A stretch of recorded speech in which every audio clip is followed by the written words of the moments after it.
They are quiet observers who creep within meters of the enemy and can take out a target from nearly a mile away. Their actions can change the outcome of battles, even wars. They take lives to save lives. Silent, hidden, deadly. One shot, one kill.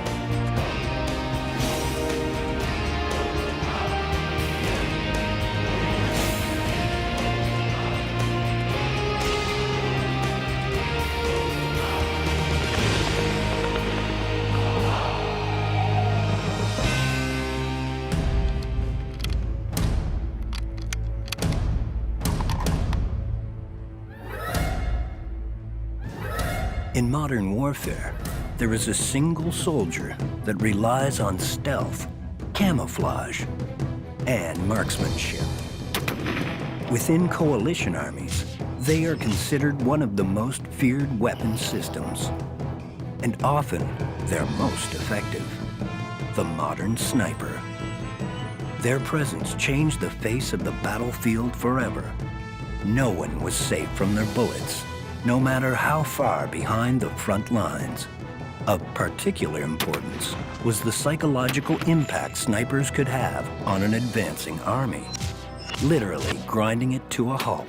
Today, snipers are one of the most relied upon assets a battle commander can field, but it wasn't always that way. Snipers date back hundreds of years, even to the days of the American War of Independence. American militia marksmen targeted British officers with deadly accuracy. Their musket balls had a devastating effect on British battlefield leadership. The American Civil War, the deadliest war in American history.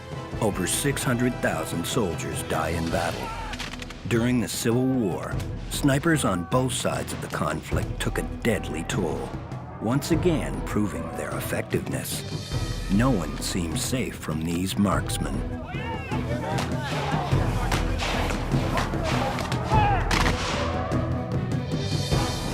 World War I, the war of attrition and stalemate. It was in this horrific war that snipers truly proved their value. The Imperial German Army were first to use snipers. They had a devastating effect on Allied soldiers, killing anyone foolish enough to expose themselves. The British quickly formed their own sniper schools. They developed unique camouflage systems known as ghillie suits to help a sniper blend in with the terrain. Within months, the British had evened the score. World War II. During the Second World War, snipers again proved their tactical value. In the Pacific, in Europe, and even in Russia, snipers played a decisive role on the battlefield. The Russians in particular used snipers with ruthless efficiency in famous battles such as Stalingrad. Russian female snipers made many German soldiers pay the ultimate price, but snipers were not well liked, even by their own troops. With a reputation as ruthless loners who would kill their own mothers, they were shunned and misunderstood. Even worse, military leaders didn't understand how to tactically employ snipers. But that was all about to change.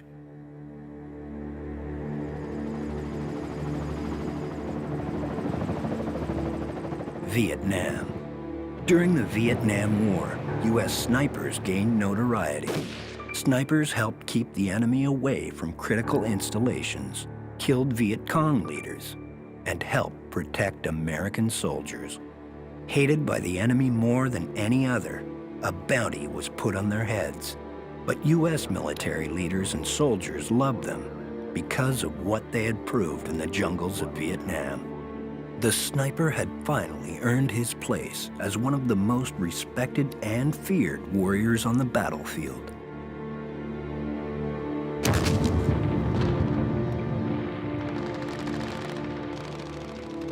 Today, snipers are an integral component of all coalition armies. In Afghanistan and Iraq, snipers are making a profound difference. Using covert tactics, they gather information about the enemy. With a single bullet, they can wreak havoc on attackers, stop suicide bombers from reaching their intended targets, saving lives by taking lives. They're force multipliers who've earned their place in top combat units.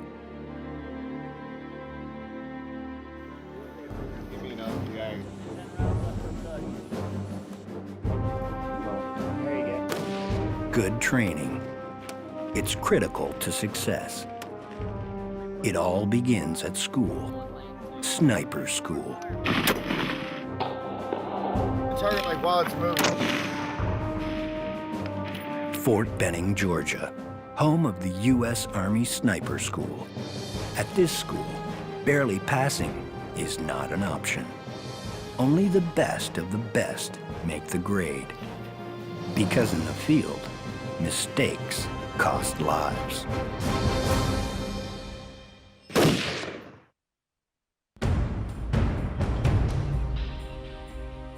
Fort Benning, Georgia, one of the largest bases in the U.S. Army. Over 181,000 acres, 63 firing ranges, over 20,000 troops in the field every day.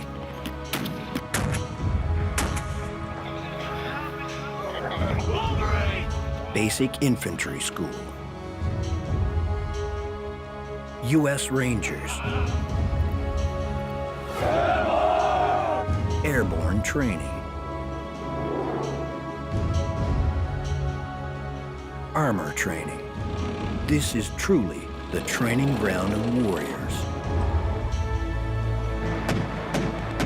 It's here at Fort Benning that the U.S. Army established their sniper school, considered by many to be the best in the world. Here, soldiers are taught the essentials of being a sniper. But snipers are far more than marksmen. Well, the sniper brings several things to a commander and to the battlefield. First of all, a well-trained sniper team is a great reconnaissance asset for the commander. They can infiltrate into an area, they can stay in an area, and they provide reconnaissance that our current ISR, intelligence, surveillance, reconnaissance platforms, your UAVs and other such platforms can't, because they don't have persistence. You can put a team in for 24, 48, 72 hours and let them observe a known or suspected area of interest. The other thing that they bring to the battlefield is the ability to selectively take out known or suspected threats, sometimes at long distances. Nothing instills more fear in the enemy than to see the guy he's talking to's head explode. It's pretty demoralizing, especially if you're the guy whose head explodes. One of the essential skills taught to snipers is stalking. It's a grueling class. Many don't make it to the end. A sniper has to be strongly motivated to succeed where others would quit. Today, camouflage and route choices are everything. Snipers have to be able to sneak right up to the enemy, unseen.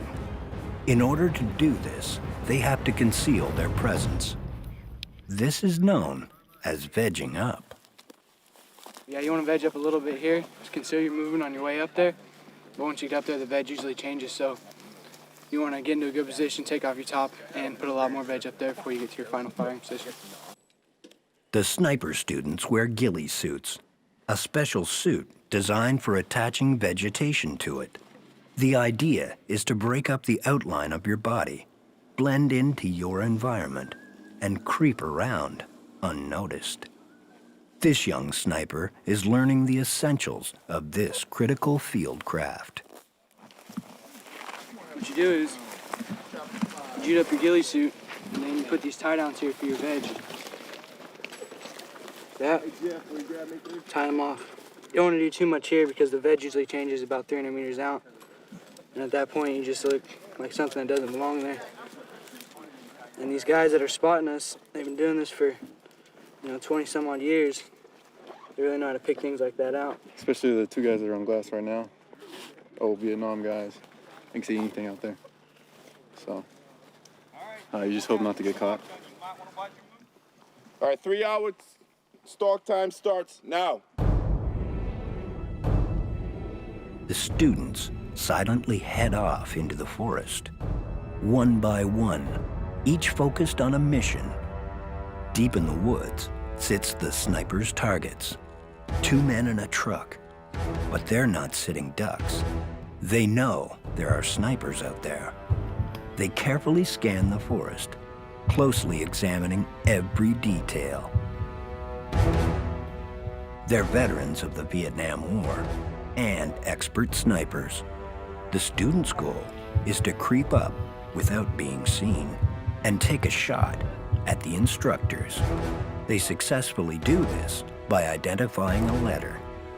Then they creep back to where they started, all undetected. It's one of the hardest events in sniper school. I'm pretty sure I got his attention. You knew he was there? Instructors walk the forest. They help the veteran snipers in the truck bust the students. They watch for telltale clues which give away the snipers' positions. There are many challenges for the sniper to consider. One is overhead movement. Freeze them. Freeze them.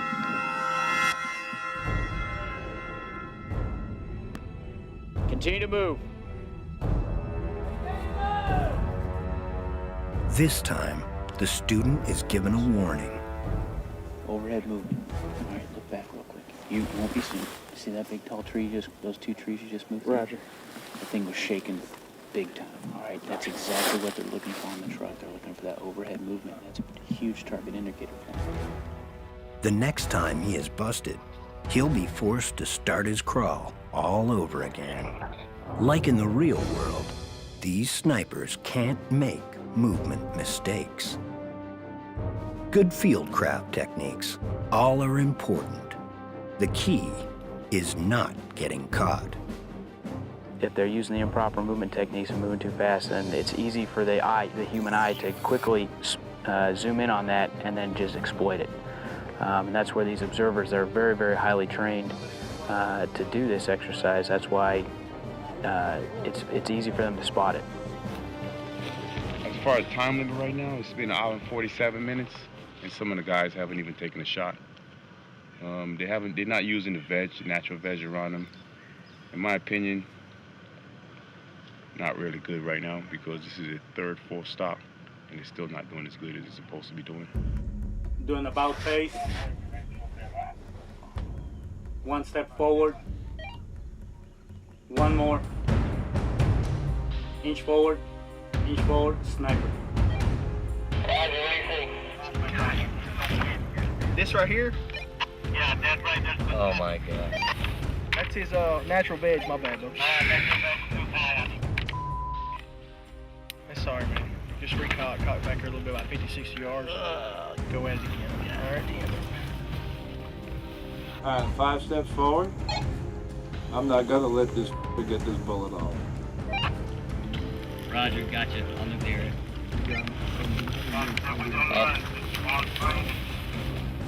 This time, the students did so poorly, the entire group is nuked. It means everyone has to go back to the start line and begin their crawl again. But these guys are pretty good. They're really, really good. Repetition is the key to learning. It ingrains key lessons. Lessons that will save these snipers' lives on future operational deployments. All right, break it out. The challenge for me was getting as close as I could, setting up to take a shot, without getting detected. Unfortunately for me, that didn't happen. A sniper is able to stay focused to get that one well-aimed shot. The job is mentally and physically tough. You have to be above average in all ways. You have to make a lot of right decisions under intense pressure. The most dangerous threat for a sniper is another sniper. This is when the hunter becomes the hunted.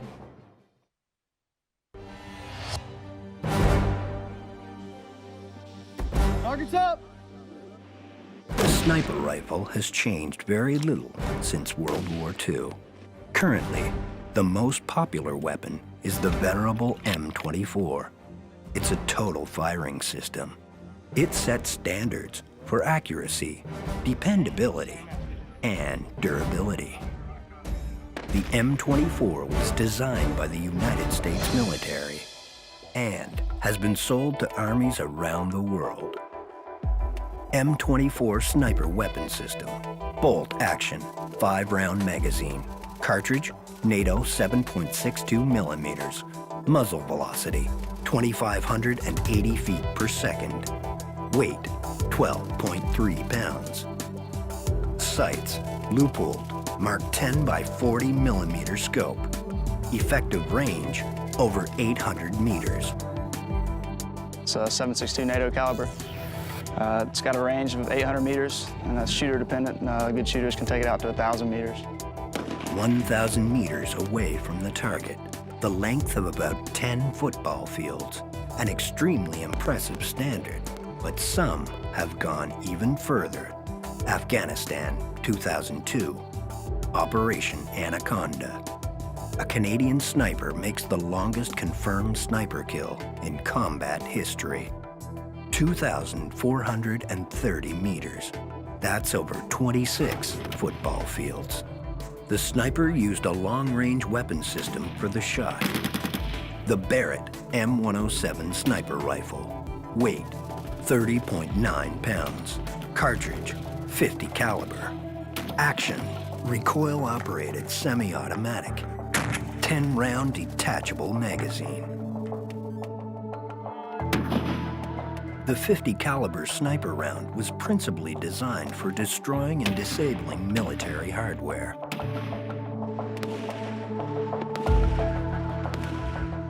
Primary difference between a 50 caliber round and a 7.62 is obviously size. Our 7.62 round is a 175 grain weight, whereas this is 660 grain weights, armor-piercing incendiary. So what you're seeing on the target is a flash of the chemicals burning off where it's burning through the steel. Okay, it's used to penetrate light-skinned vehicles. With an armor-piercing incendiary round, there's not a whole lot that we can't get a hold of. Today, sniper students are learning how to quickly and accurately fire the Barrett 50 caliber. Working with their spotter, each student gets only 2 chances to hit the target.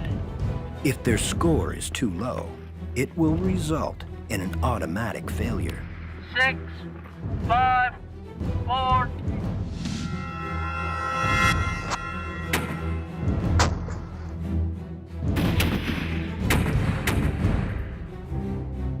Miss, re-engage.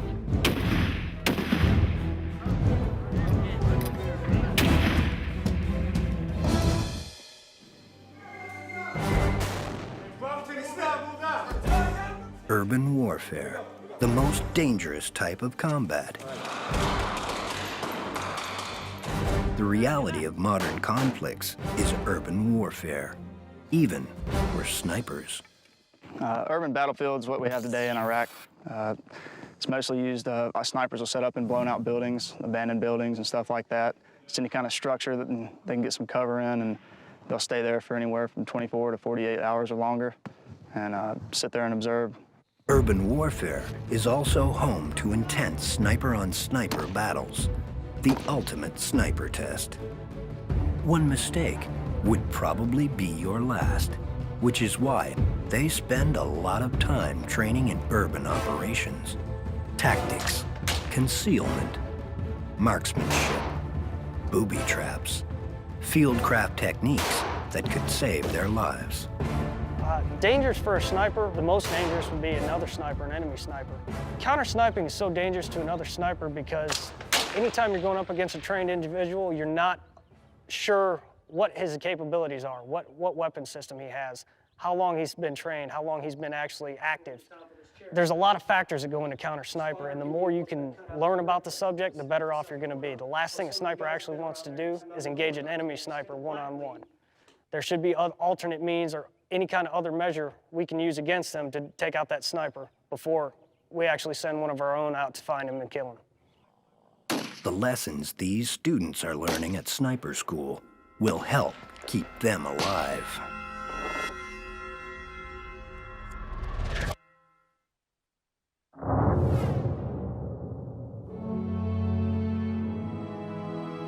Snipers, highly trained, highly specialized, highly disciplined.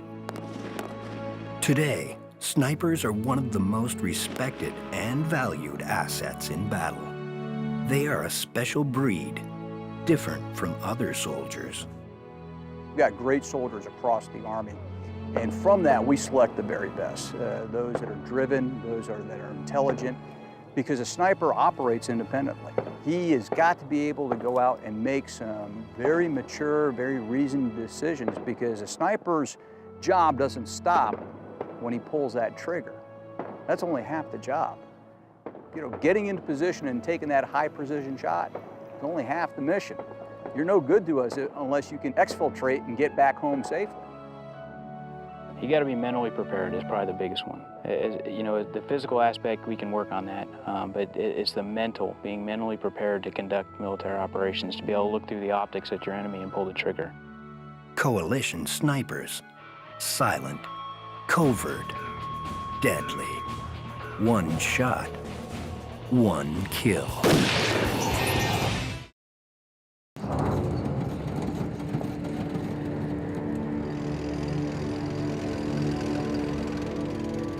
Heavy armor. Tanks, fast, powerful, lethal. They are the armored fist of coalition forces. Modern tanks provide incredible direct fire support to infantry in battle. They have proven to be an invaluable tool in the arsenal of any military. The intensity of recent conflicts in Central Asia and the Middle East have proven that tanks provide protection that can't be matched by more lightly armored vehicles. Advanced tanks such as the American Abrams M1 and German Leopard 2 are the answers to high-intensity ground conflicts. Heavy armor, the steel fist of battle.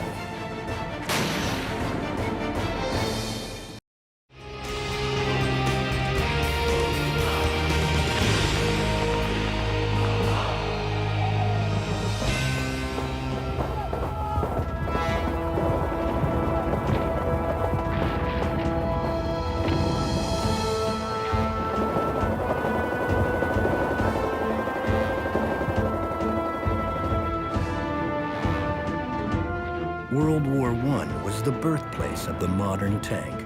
After years of being bogged down in trench warfare, the British looked to technology, wanting a means of effectively breaching German lines.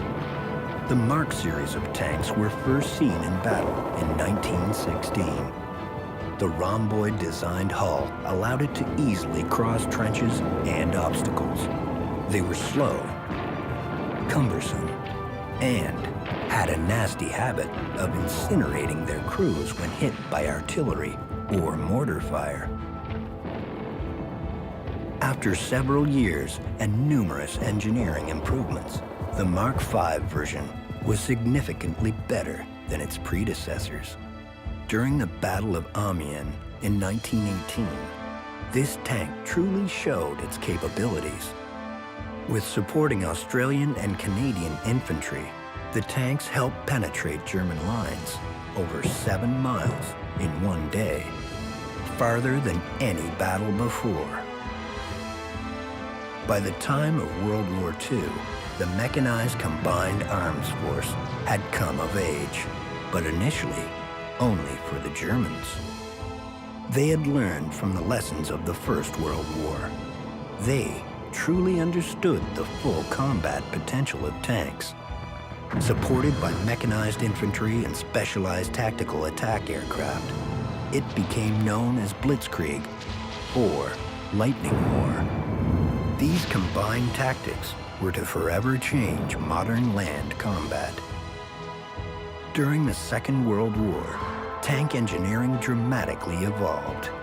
From tough and often brutal frontline combat experience, designers realized that tanks needed to be faster, more reliable, heavily armored, and absolutely lethal. By the end of the war, tanks had truly proven their worth in battle.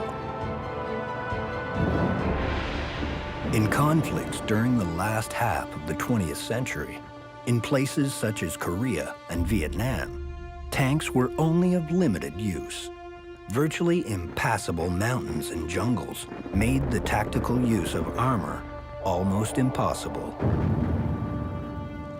But one place tanks had tactical importance was during the Cold War buildup in Europe. In fact, it was the Cold War that was the catalyst for the development of today's modern armor. In order to effectively confront the massive numbers of tanks the Soviet military could field, Western armies decided to invest in technology. Technology led gradually to the concept of the main battle tank. Two of the best came from the United States and Germany, the Abrams M1 and Leopard A1. They both featured refinements in targeting and ranging, gun stabilization, communications, crew comfort, and protection. Their weapons systems were second to none. The design principle was simple: destroy Soviet armor through superior firepower and armor protection. Fierce combat in the First Gulf War proved Western tanks, especially the Abrams M1 and Leopard A1, were total killing machines. Virtually invincible to direct fire, they easily tore apart enemy tanks. Skeptics became believers. Tanks, once again, ruled supreme. Well, many people believe that their day is gone, but as we're seeing in recent experiences in Iraq, they're still a very useful tool, and it's a piece of equipment that most nations have got to keep to be able to have an effective army and fighting force. They're still a very effective weapon on the battlefield, have a huge effect on the enemy, both psychologically and as well if we need to fire, obviously in a physical sense as well. The key to modern tanks' incredible success was technology and what they brought to land combat. Capabilities beyond compare. Tanks are a blend of firepower, mobility, and protection. And if you look at a tank from those three perspectives, it is probably the best piece of equipment on the battlefield from that perspective. It provides you with a direct fire platform that is able to engage whatever it is you find out there, be it lightly armored vehicles all the way up to an enemy tank if you're dealing with that. It has the protection to deal with the IED threat or the RPG threat, and it also has the mobility to get to a location fairly quickly, deal with the threat, and then get out of there. But tanks and technology are nothing without superior crew training. Training that can literally mean the difference between life and death in combat.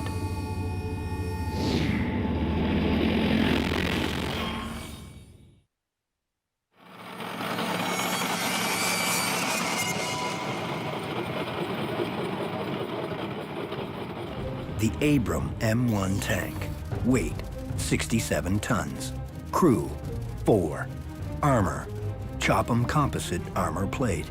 Primary armament, 120 millimeter M256 smoothbore cannon. Secondary armament, 150 caliber M2 HB heavy machine gun. 2 M240 7.62 millimeter coaxial machine guns.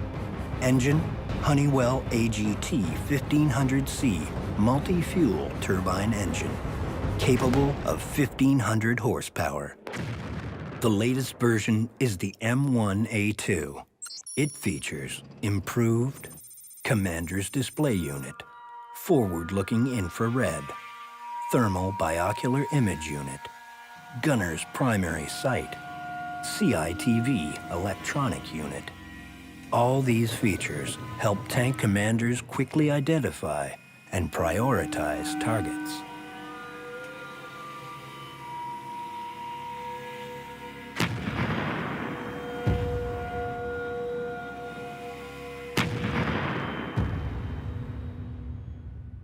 The M1 strikes fear in the hearts of the enemy because of the capabilities it brings, due to the professionals that operate it and the speed, the firepower, and the pure, again, intimidation that it brings to the battlefield. It just scares the living crap out of the enemy. If you drive a tank over a ridgeline, all of a sudden the enemy sees M1 tank, he's going to want to turn around and run, at least if he's a smart enemy. The German Leopard 2 is the latest version of this very popular and lethal tank. Countries around the world have bought it for their armies, including Australia and Canada. German Leopard 2A6 tank, weight 62 tons, crew 4, armor 3rd generation composite composed of steel, tungsten, and ceramics. Primary armament, 120 millimeter L55 smoothbore cannon. Secondary armament, 2 MG3A1 7.62 millimeter coaxial machine guns. Engine, MTU 12-cylinder diesel, capable of 1,500 horsepower. Leopard tanks are extremely important.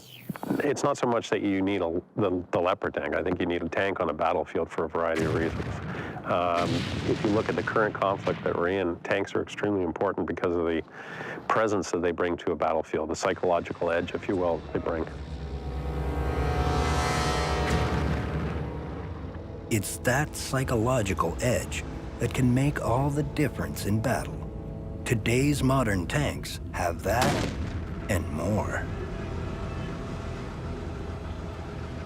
First of all, they bring firepower. And unless you are on the ground, if you've never had a 60 or 70-ton main battle tank rumble by you, you don't understand how intimidating that weapon platform is. And of course, you never want to be on the receiving end of either a Bradley or Abrams, because that would mean that you're sitting in a vehicle and about 3 kilometers away, somebody has you in their sights or has the vehicle to your right or left in your sights. The first time you know that you're in harm's way is when the vehicle to your right or left explodes in a fireball. That's not a good place to be. So they bring tremendous capabilities. The other advantage is it provides protection to the soldiers. If we couple that with good tactics, the casualty rates in our current conflicts are historically the lowest they've ever been. And part of that is because the equipment we have is the best that money can buy and American ingenuity can produce. Modern tanks instill fear in the enemy, but they also give comfort to coalition infantry. For our own infantry, it gives them a warm feeling of that they've got something there that can protect them, that's got very efficient firepower, that is able to shoot at distance as well as accurately, and also is able to go in front of them and provide the support that they need, really, in the operations that they're doing. And because of the psychological effect it has on an enemy, you know, it just works really well.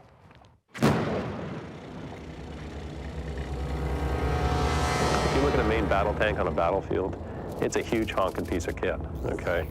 Bigger than just about anything else out there. Plus it mounts a huge gun, a 120, or in the case of the Leopard ones that we initially used, a 105. And in both cases, the firepower that it brings is intimidating to anybody who goes up against it. Plus, if you look at the mobility and the protection that it provides, it's not something you want to take on the modern battlefield. If you're an insurgent, it's much easier to go up against a lightly armored vehicle than it is to go up and try and take out a tank. From that perspective, a tank is an extremely valuable piece of kit.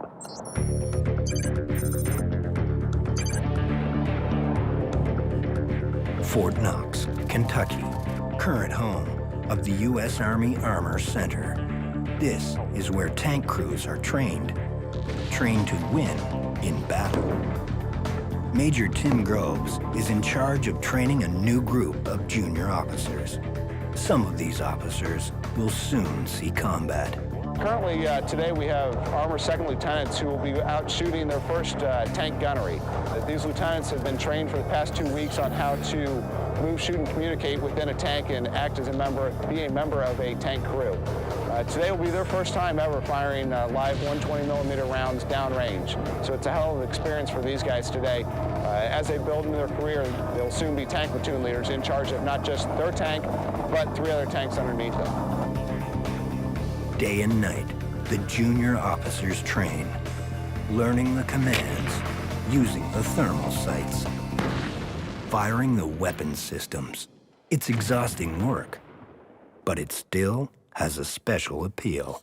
The appeal of being a tank commander, being on a tank, being a member of a tank platoon is, first of all, you're on 70 tons.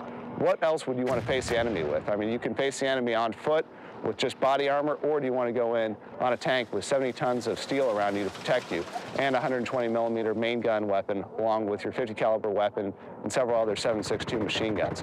The amount of firepower that you bring to the battlefield is just absolutely incredible. Plus, you're out riding around all day. The system here, the M1 series tank, it's like riding on a Cadillac. It's a great system, great tank to be on. Today's modern tanks are all about offensive and defensive power. But they have an Achilles heel, a weakness that can kill.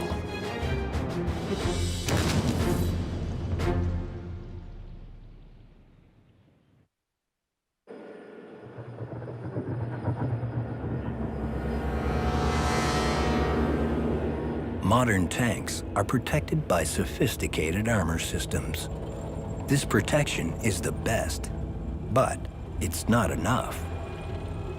There are still threats that will kill even the best protected tanks. The threat is not necessarily another tank. There are other, far deadlier threats. Hunter-killer teams armed with anti-tank weapons, IEDs, tank destroyers, artillery. If you're looking at the current fight, then what you're dealing with is the IED threat, the improvised explosive device threat, anything from stacked anti-tank mines to improvised explosives on the side of the battlefield. That's predominantly your main threat, but you've also got the RPG threat, rocket-propelled grenades, and just about anything else that people want to try and throw at it. By far the most lethal anti-tank weapon system is aircraft. Just as in World War II, aircraft are the #1 danger to tanks. Today, there are purpose-built aircraft whose sole role is tank killing. Probably the best, the A-10 Thunderbolt, considered the deadliest anti-tank aircraft in the world. Its 30mm cannon and Maverick missiles can easily destroy any modern tank. A-10 Thunderbolt, nickname Warthog, crew 1, engine 2 General Electric TF-34 turbofans, maximum speed 380 knots, armament 30mm cannon, 2 AIM-9 Sidewinder missiles, 8 AGM-65 Maverick missiles, In order to protect themselves from aircraft, tanks work in tandem with anti-aircraft resources. As well, they practice shooting down targets, such as helicopters. So how do tanks kill other tanks? It's the rounds fired from the 120-millimeter gun that does all the destructive work. The primary tank-killing round fired by Coalition armor is the 120-millimeter armor-piercing, fin-stabilized, discarding sabot tracer. The sabot round is much like an arrow, only this arrow is made of tungsten or depleted uranium. As the round is fired, the sabot, known as the shoe, falls off, and the fin-stabilized penetrator rod flies towards the target at over 3,500 miles per hour. The penetrator focuses its full force into a very small area, plowing straight through heavy armor. As the penetrator enters the tank, heated fragments of metal fly off in all directions, hitting anybody and anything inside. This is our M865 PIP training round, sabot. Everything in the blue are called sabot petals. That's what keeps the main penetrator centered in the gun tube.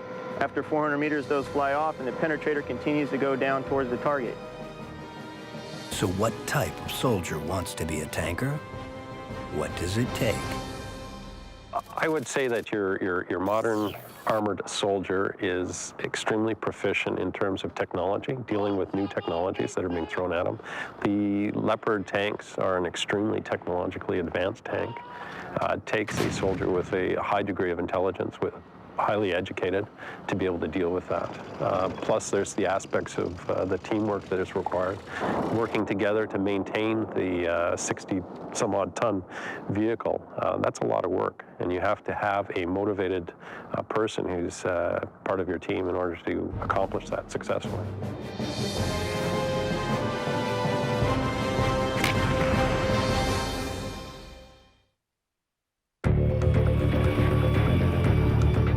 Today's modern tanks showcase the best of technology. Mobile, fast, lethal. Coalition tanks are incredible assets on any battlefield. Well, the technology on the tanks nowadays is very, very good, very modern. The guns are stabilized, so we're able to fire on the move. Whereas back in the Second World War, they were effectively just a cannon in an armoured vehicle. Because you can fire on the move, because you can fire accurately at extended ranges, the armoured vehicle nowadays has moved on tremendously. And the mobility of that vehicle is just far beyond anything that was ever out there before. M1 Series tank, the most incredible vehicle out there to ride on and be in battle with. So you're with soldiers every day and you're building a team around the most incredible people in the world, United States Army soldiers, a member of the greatest team in the world. Tanks are still effective, and I'll use the way they're designed as an example of why they're so effective nowadays. And they're designed using firepower, protection, and mobility in mind. And if a tank's designed with all those three things put together very well, then it's such an effective fighting machine that it's going to do its job wherever you put it, in whichever condition. Heavy armor, the steel fist of battle.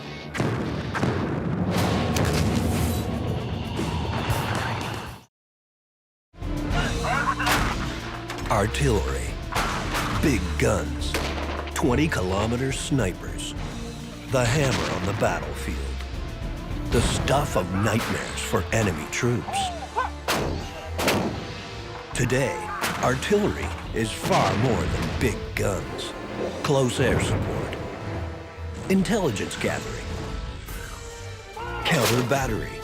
Modern artillery is one of the most decisive elements of contemporary land combat. Artillery is the king of battle.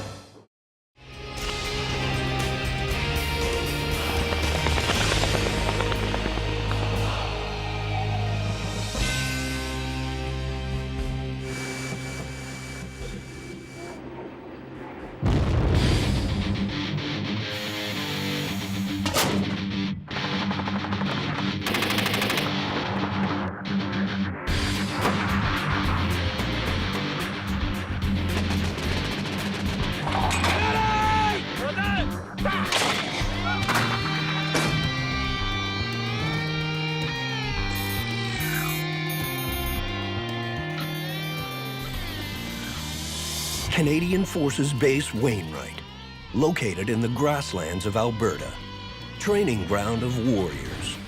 Its 620 square kilometers of training area are used for live fire artillery, armored and infantry training. This is where the Canadian Army does some of its toughest work, preparing soldiers to meet any threat, to win in battle, to survive combat. The 5 RALC, known as 5 Régiment d'Artillerie Légère du Canada, is training at Wainwright to prepare for deployment to Afghanistan. This artillery unit has to get it right. Lives depend on them.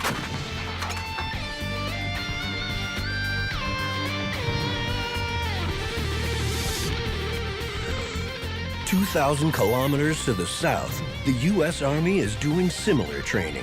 Fort Irwin is located in Southern California, in the sweltering heat of the Mojave Desert. Over 2,500 square kilometers in size, this enormous training base is larger than Rhode Island. Every week, this massive training facility is home to thousands of soldiers who are prepping for deployment to hotspots around the world. One of the unit's training is B Battery 37 Field Artillery. This reserve unit is based in Hawaii and is getting ready to deploy to Iraq in less than 2 months.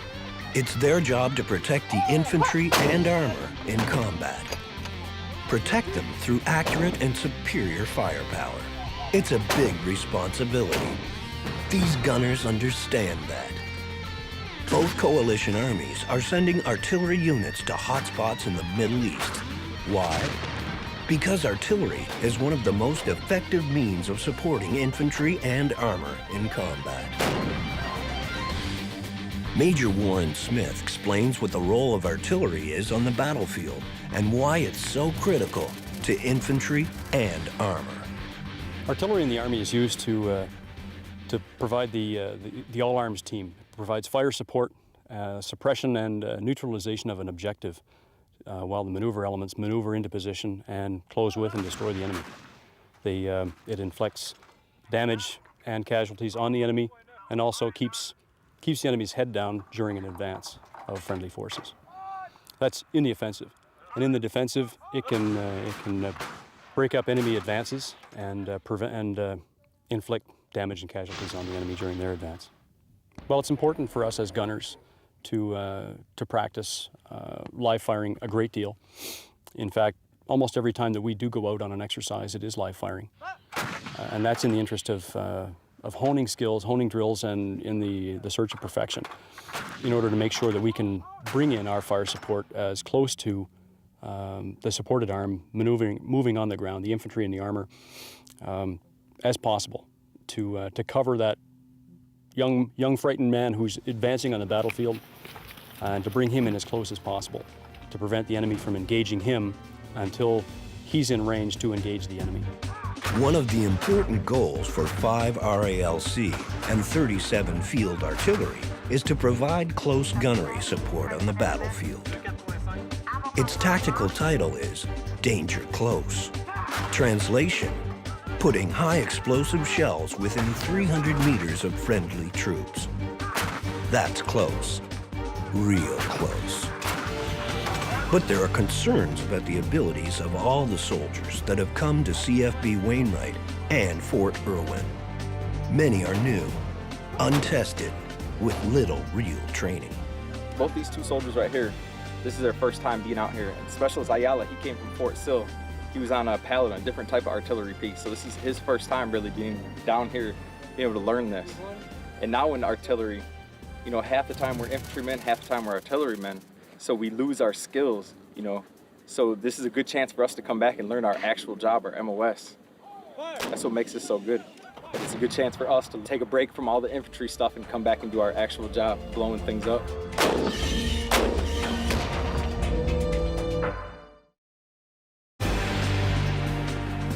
American and Canadian gunners are training hard to prep their units for deployment in Iraq and Afghanistan. They have new soldiers, new young officers, They need to practice and hone their skills. Accuracy and precision are decisive on the battlefield. It wasn't always that way. In the First World War, artillery was one of the dominant weapon systems on the battlefield. The Germans invented indirect fire, which allowed artillery to shoot at distant, unseen targets. Everyone quickly copied them. Each side built up huge masses of guns, all with a single purpose of hammering their enemy into submission. Accuracy was only of moderate interest. The key was to put as many artillery shells on your enemy as quickly as possible.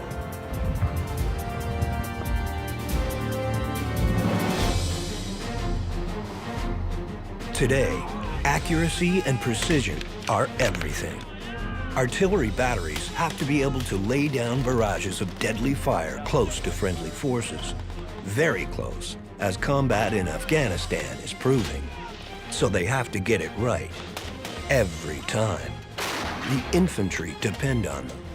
Modern artillery and ammunition has the ability to do this.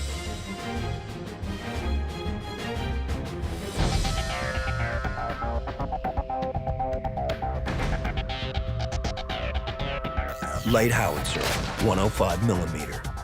Designed to support highly mobile forces. Maximum effective range, 19 kilometers. Maximum rate of fire, 12 rounds per minute. The 105 millimeter is the workhorse of most coalition armies.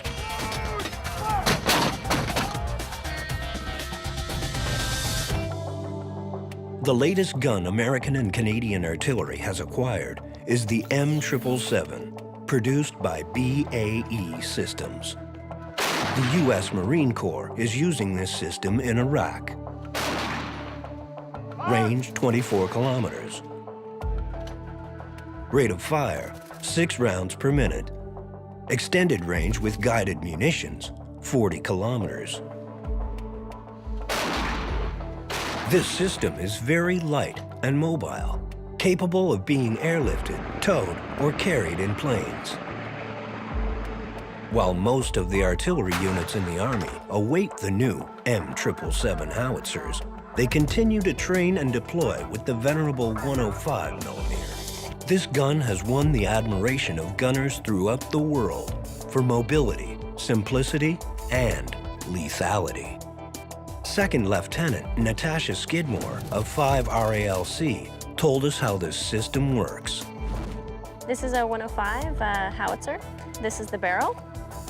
Inside the barrel, you can see the rifling on the inside, which isn't as evident with most arms, but you can really see it. Helps with accuracy and also the range. This is part of the recoil system, which takes a lot of, when we're firing such high caliber rounds, it takes a lot of the stress off the gun and a lot of the components by using it. This is the tannoy box, and this is how we communicate. We string up a wire to the box to our command post, and all the orders for the guns with the bearings and elevations, all the different things we can do with the gun are issued through the box. And this is the lunette, which when we close the trails, we can tow the howitzer. This is the breech. We insert the rounds here. We use the pull cord to fire. These wheels adjust the elevation of the gun and also the bearing. We apply numbers on the sight, level the bubbles, and we're ready to fire. So how do artillery rounds work? And what are the different types of shells? How has technology improved artillery shells?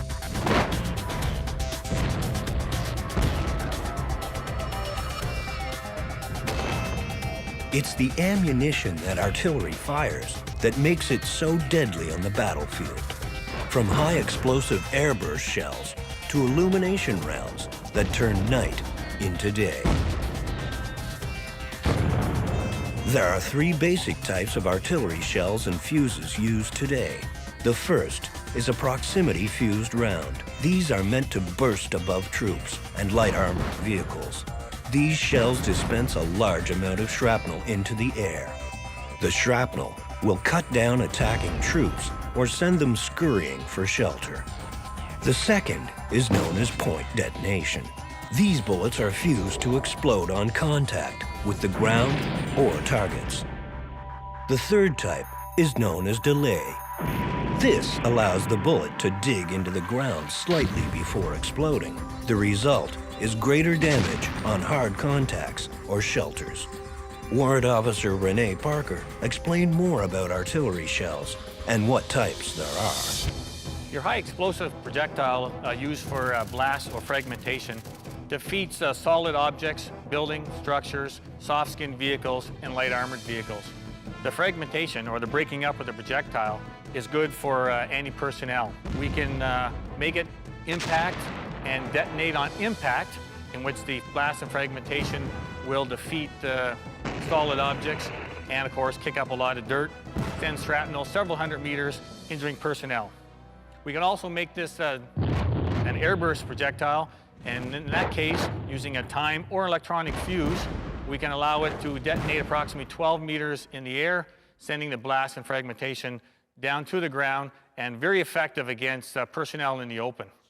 The 105 millimeter smoke projectile is a projectile used for screening friendly movement and blinding the enemy. The illuminating projectile used for lighting up the night sky gives us the capability, if we're not using our night vision devices, to put basically a light in an area so we can see. And how it operates is when the fuse functions, it'll send the charge into the main canister, kicking out the parachute and the cylinder, lighting up the cylinder on its exit, and the parachute will deploy, and the illuminate candle will float to the ground slowly, and it burns approximately 450,000 candle power for about 1 minute. Right here we have the propellant for the 105 millimeter howitzer. How the 105 millimeter howitzer works is the casing is used to house the propellant. In the middle of the casing, we have an igniter. And simply put, the casing is mated to the projectile with the appropriate charge to send the round down to the appropriate range. Maximum charge for maximum range, and if we take charges out, we can reduce the range, whatever is ordered from the command post. The casing is then mated to the projectile, and the projectile is loaded into the chamber of the howitzer. On the order of fire, the firing pin will strike the base of the projectile, igniting the propellant charges, which in turn will create a lot of gas, which will push on the end of the projectile, or the base of the projectile. This in turn will send the projectile up the barrel. The rotating band will be engrooved into the lands and grooves, which are machined in the howitzer, causing the projectile to spin, enabling it to cut the atmospheric conditions and accurately reach its target.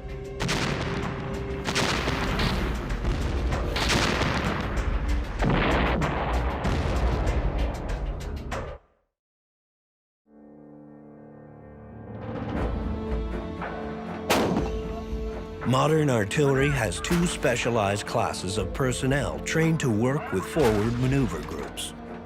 The first is known as an FAC, or Forward Air Controller. They control any type of aircraft, from attack helicopters to fighter jets. Their job is to get ordnance onto targets. The second is a FOO, or Forward Observation Officer. These specialists control the fall of artillery shells and even missiles onto targets. Their accuracy is paramount. Captain Derek Crabb explains the mission of Forward Air Controllers. A Forward Air Controller is, or FAC as we call them, is essentially normally a two-man party or two-soldier party that effectively coordinates any fixed-wing or aviation assets to strike at enemy targets. So if you could think of essentially anything that flies, whether it's an attack helicopter or an A-10 or a Hornet, that's their job, is to essentially coordinate them with all the other ground fires, as well as directing them onto the strike point or the target.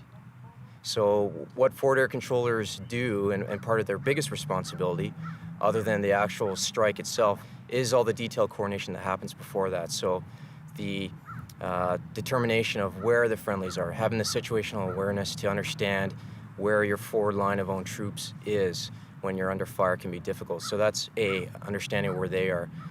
B, understanding the effects of the weapon system that's going to be employed and where those effects are going to go based on the profile or attack profile of the aircraft involved.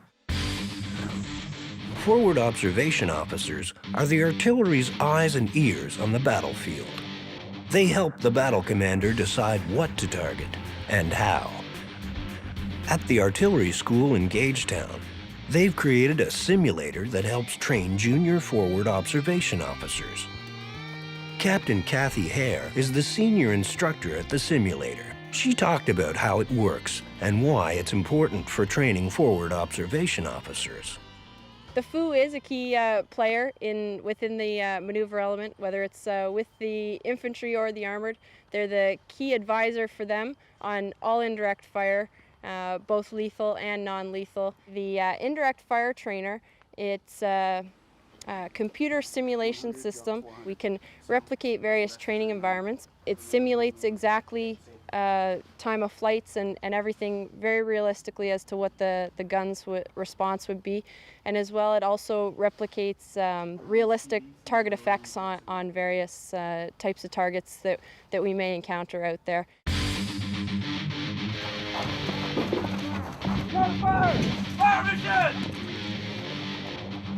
It's finally the big day. You're getting ready. Stay motivated. The culmination of weeks of intense training. Ammunition is loaded. Weapons are given a final check. Today, the artillery in both CFB Wainwright and Fort Irwin will support the infantry and armor as they make tactical attacks. Number 8, stand by. Stand by. With a crack of gunfire, the attack commences. Everywhere you look, there's activity. Armored fighting vehicles attacking. Tanks firing. Soldiers clearing houses. Artillery raining down nearby suppresses counterattacks from the enemy. Like an opera or stage play, this attack is beautifully orchestrated. It's all done with a single purpose: to achieve the mission, to win in combat. The artillery rounds from the 5 RALC and 37 Field Artillery are precise and accurate. They are successfully suppressing the simulated enemy forces. Forward air controllers call in a strike by F-18s. 500-pound bombs crash into their targets. All is going as planned.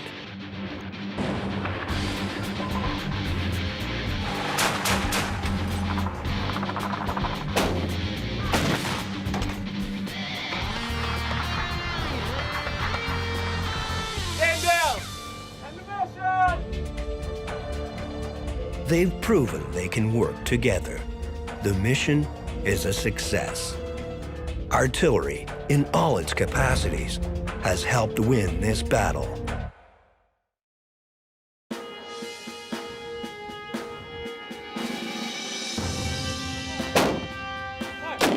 Artillery has evolved a great deal from even 10 years ago.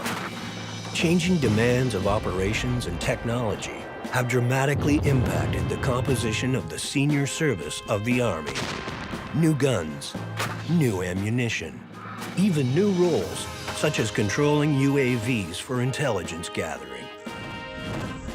Artillery today is one of the most progressive and important combat arms in coalition armies. I think the mission of the artillery really hasn't changed, to be honest. How we achieve that and with what munitions and with whether it's aircraft or guns or mortars or our increased use of UAVs or increased use of sound ranging or radars to find enemy artillery, I think those will constantly be updated and changed, but really at the end of the day, if it takes us one bullet to achieve what 50 years ago took 150 bullets, you know, that's a good thing. And again, with technology, that will change. However, at the end of the day, we're the battlefield hammer, and I don't think that'll ever change. Fire!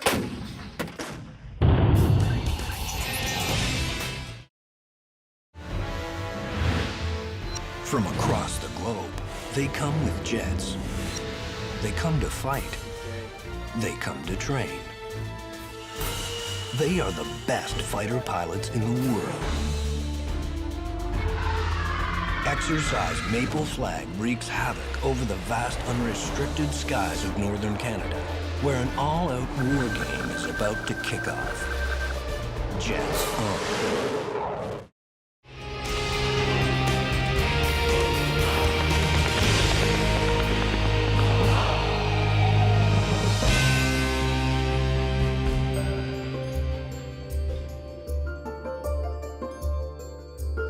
Welcome to Cold Lake, recreational paradise, urban amenities, rural warmth. Some come for the beach, some for the small town tranquility. Others come to break the sound barrier. That's right, it's spring, and it's time for Exercise Maple Flag, a massive war game held in the skies above northern Alberta. Since 1978, this 4-week multi-nation exercise has brought the best fighter pilots in the world together to fly, fight, and train. Training that is vital to their very survival. How Maple Flag started was in combat in Vietnam. The combat losses were extremely high for what they wanted, and after many studies, they found out that most of the combat losses were in a wingman's first 10 flights in theater. If he made it through his first 10 flights, he'd probably make it through the rest of the war or the rest of his tour there.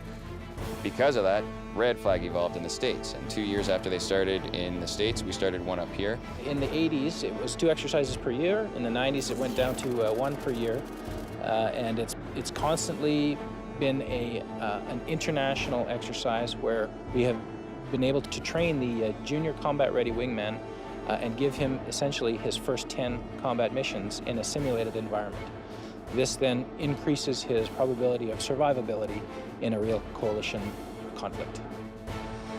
If you actually talk to some of the people that were fighting in Kosovo in the war, they came back and they said a lot of those missions they did felt just like Maple Flag. So the training value for this exercise is very important, I think, and it's very good for us to get that exposure, to realize kind of the realities of fighting in a coalition-type force, and we really take a lot out of it.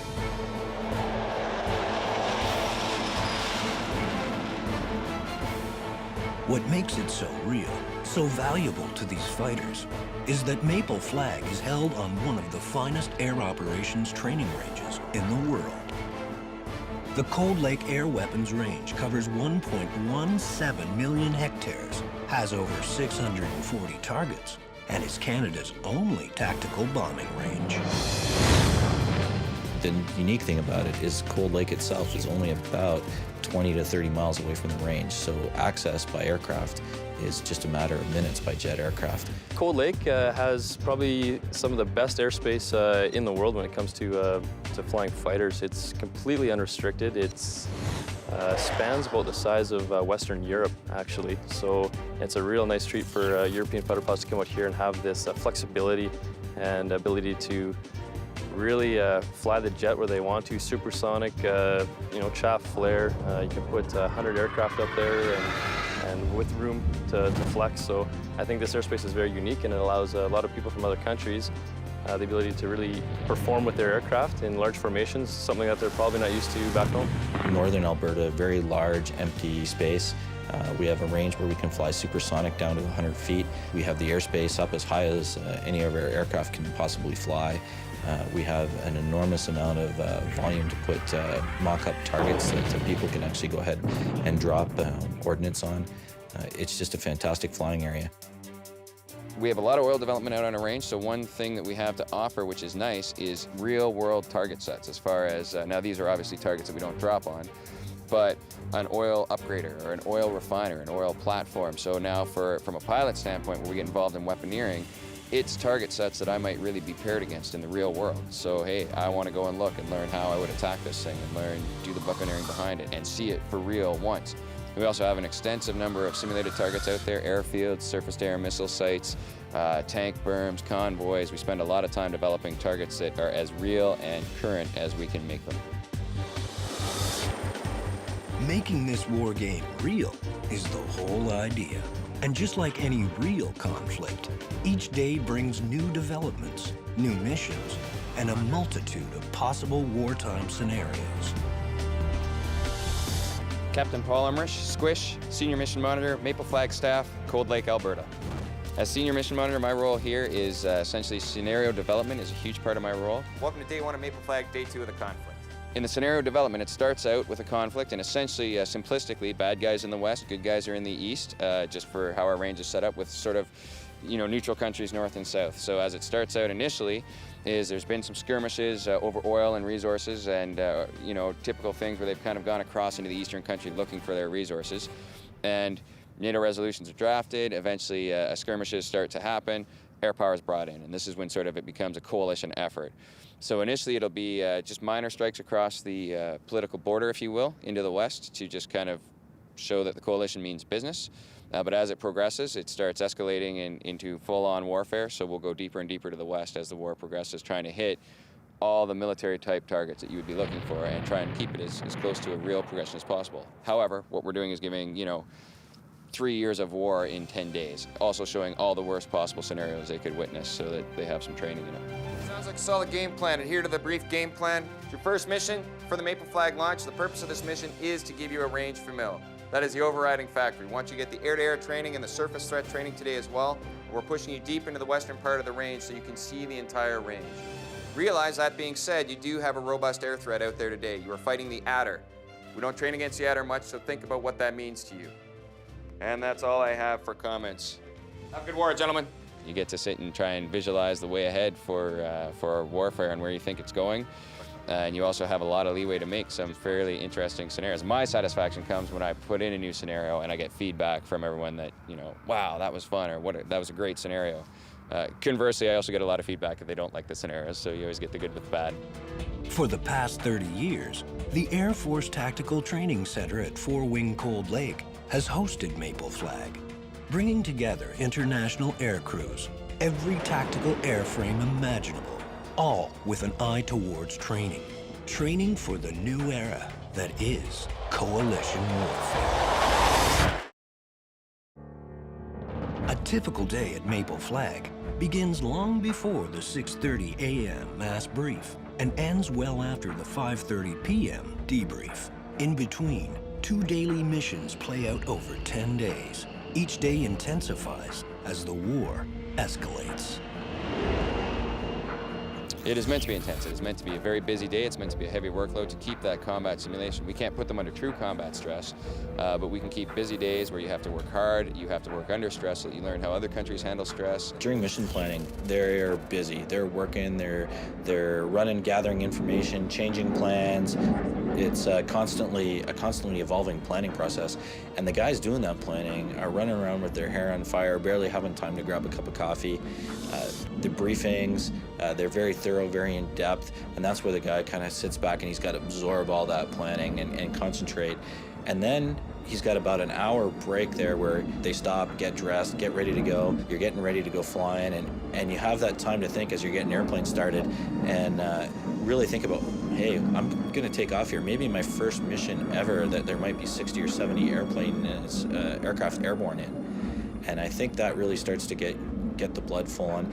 And then as you start to see the other formations that taxi across in front of you and you realize that you're part of something this big, it's almost wartime. Not quite, but it's close. Your heart's pumping.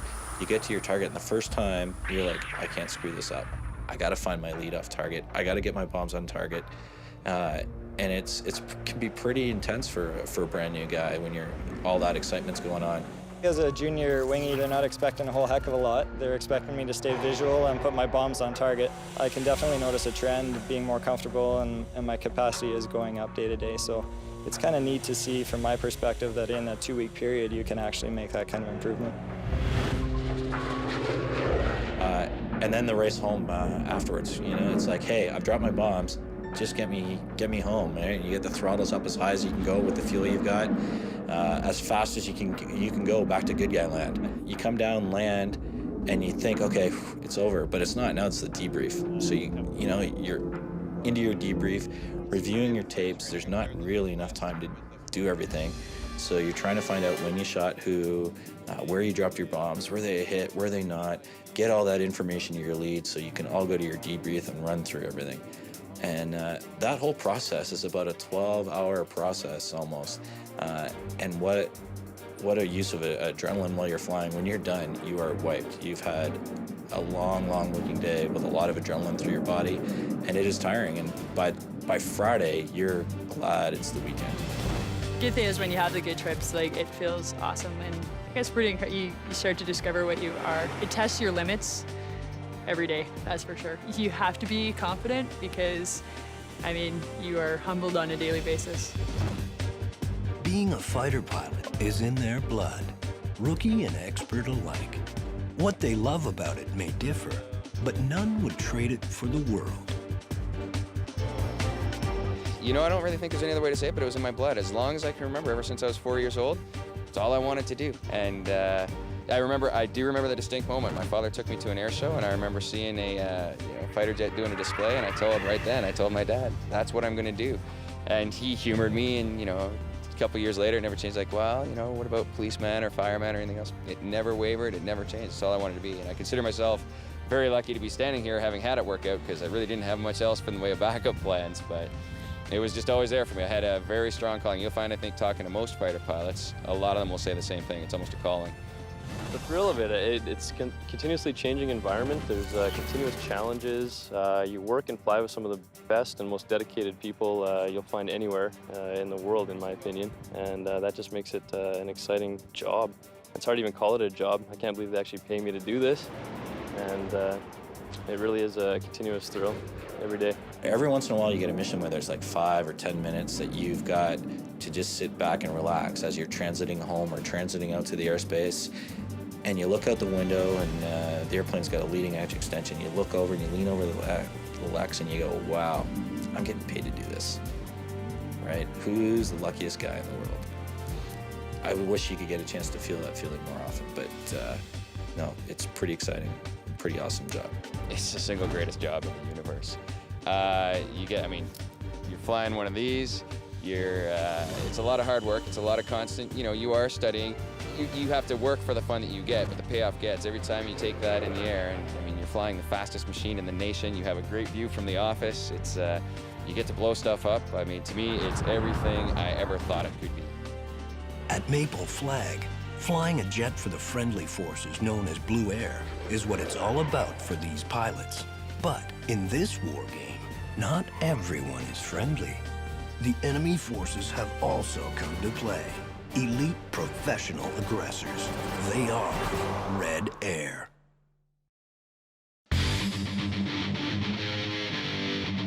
Correction, 46,000. Lead trail group friendly 08018, 45,000 hostiles, 53, 60,000 hostiles hit Fishman. Exercise Maple Flag is designed to slowly escalate the threat levels of war. Day by day, the missions become more difficult, more challenging, more threatening. It's done with a purpose. In real war, there's a lot to worry about. Anti-aircraft guns, targeting, collateral damage, anti-aircraft missiles, enemy aircraft. It's a lot for the pilots to learn, but it's critical if they're to survive their first 10 combat missions. In air combat, there are no second chances.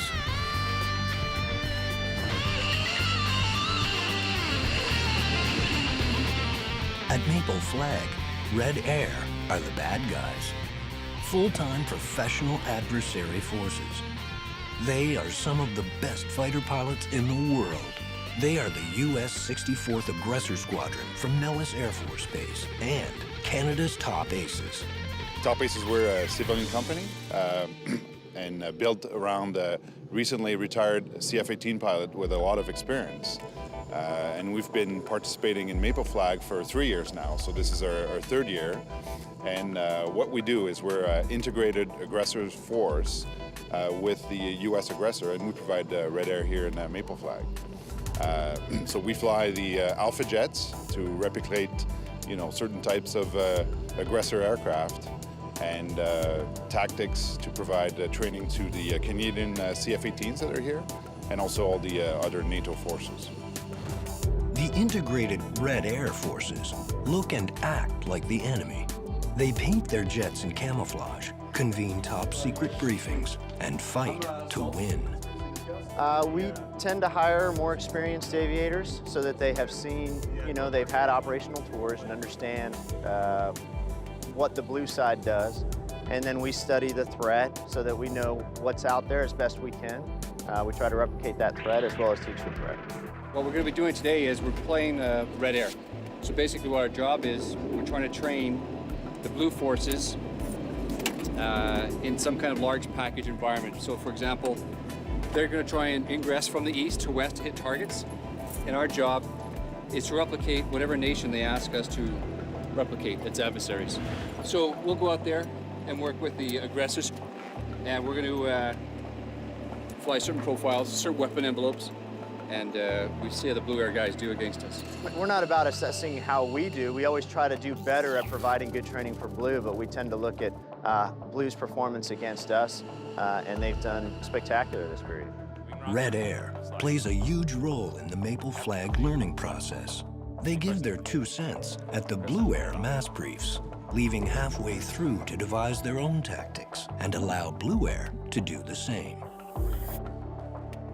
They attend every debrief to assist in analyzing the lessons learned on the daily missions. Best of all, they have a fighter pilot's dream job. I've always loved to be a fighter pilot, and all our pilots are the same. It's the true die-hard fighter pilots that are here. So an exercise like Maple Flag is really the summum of training for fighter pilots on both sides, Blue Air or Red Air. So this is really fun.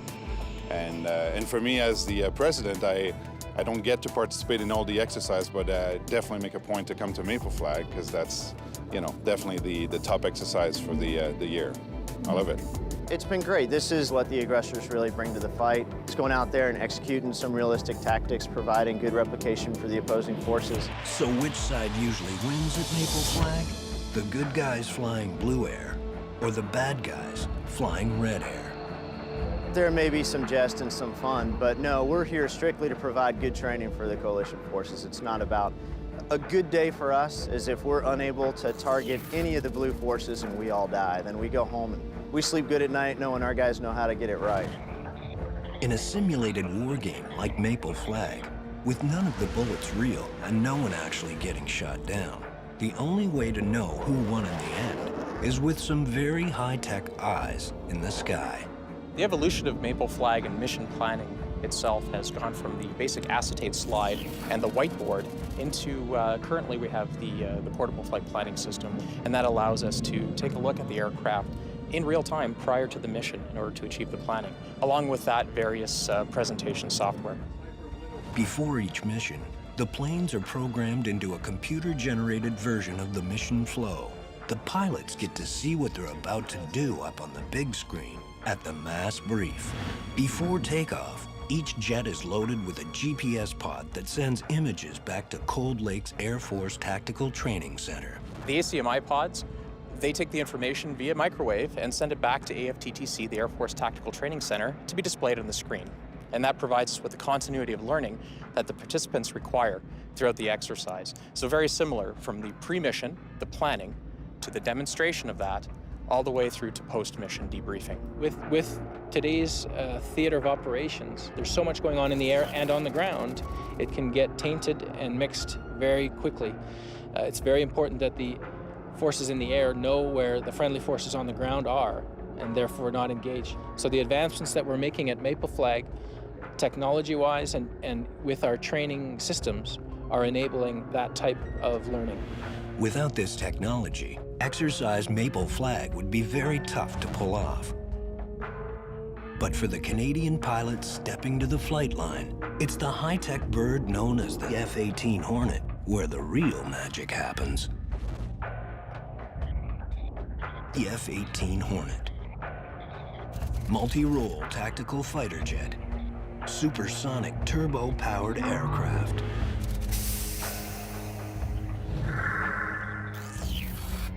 When it fires up, its twin engines shake the earth.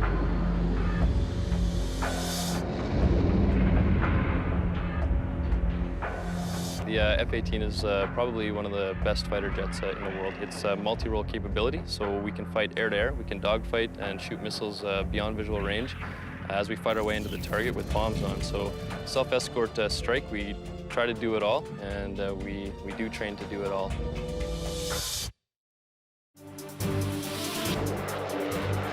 With 60 to 100 jets in the air at one time, there's both risk and reward for the flyers who play the game, called Maple Flag. It's true the stakes are high here. There is a risk involved with Maple Flag. There's a risk anytime with fighters. I mean, that risk we've all accepted and made our peace with. And that is not that we are all adrenaline junkies, but that is part of what makes the job worthwhile, is you get to, fly something that not everyone can fly. There's not a flight in any airplane, really, and specifically in a fighter, that you can't take something away from it. Only a fool thinks they have their tactics all figured out. You can learn from everybody. You can discount what you don't like and certainly hoist on board what you like. All of it is a perishable skill. If you're not doing it all the time, it takes a little bit to catch back up to the plane again. It travels pretty fast. It sometimes will leave us behind. The future is about making Maple Flag viable for the participants. They need to be able to operate in a coalition environment that exists today or tomorrow, and we need to enable that training here at Maple Flag.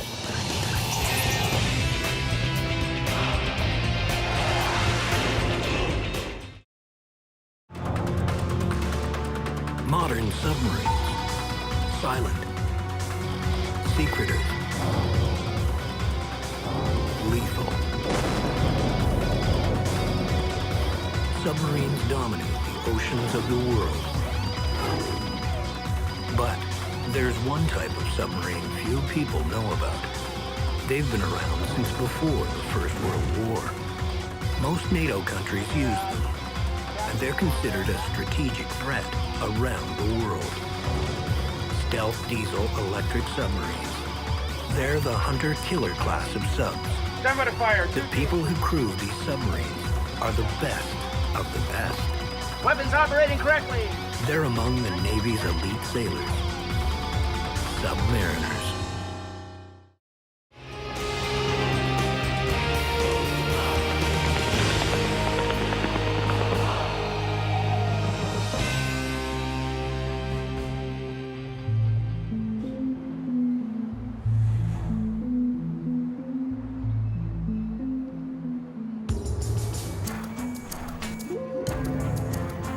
Bergen, Norway.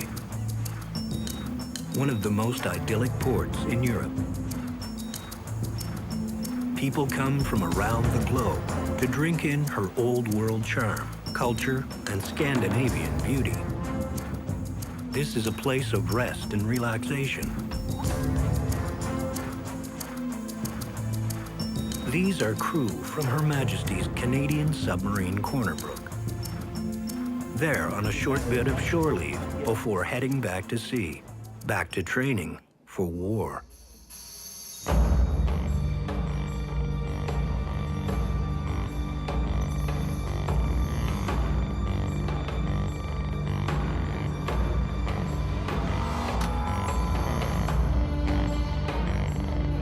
The diesel-electric submarine, HMCS Corner Brook, has come to Norway to test its skills. Basically coil it here. I want you down there, man. To train its crew. As Corner Brook departs from Bergen and plows through the icy cold waters of Norway.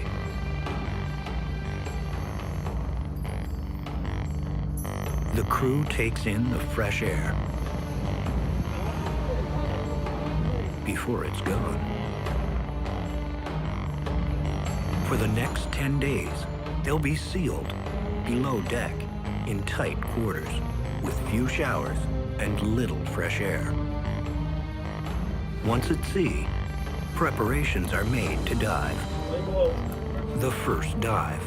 Course north, speed 20 knots. The tension is palpable. And we'll be clear for diving shortly, that is all. That was the merge. Very now, sir. Everyone is extremely focused. Every dial, every valve, every sensor. Everything is monitored and checked to ensure there are no problems. Problems during the dive can be fatal. Conning tower, upper lid drive. But all is well. It's a good sub with a professional crew.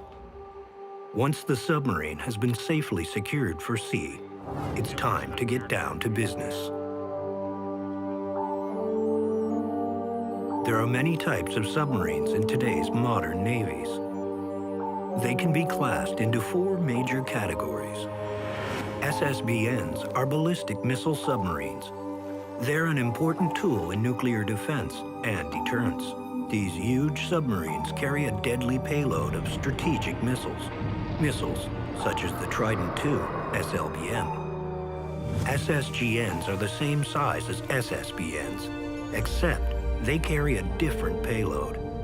In the U.S. Navy, they carry the Tomahawk Land Attack Missile, which is used for surgical strikes on land targets. SSNs are nuclear-powered attack submarines. These multi-capable subs have a central purpose: to attack shipping and hunt other submarines. SSKs are diesel-electric-powered submarines. Much smaller in size than their nuclear cousins, they're prized because of their stealth and lethality. SSKs are the only non-nuclear submarines around. Navies such as the USN and Royal Navy have abandoned this type of sub in favor of nuclear power. Yet most Western navies such as the Netherlands, Australia, Germany, and Canada have maintained a strong fleet of these submarines.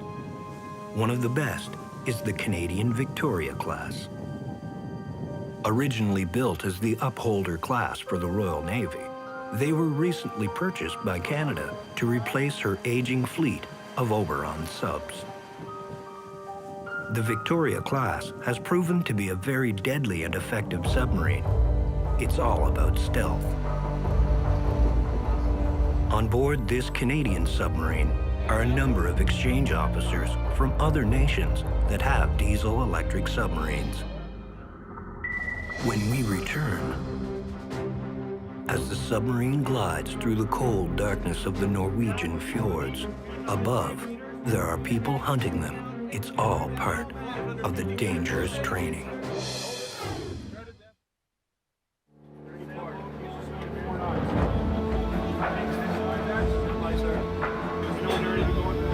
Precision, stealth, these are the basic principles of intelligence gathering. Like snipers on a battlefield, submariners are far more than shooters. They're one of the best platforms for gathering intelligence. They sneak in, take photos, video, even deploy Special Forces troops. But it takes skill and an enormous amount of teamwork. They have to be good, because often they are the hunted.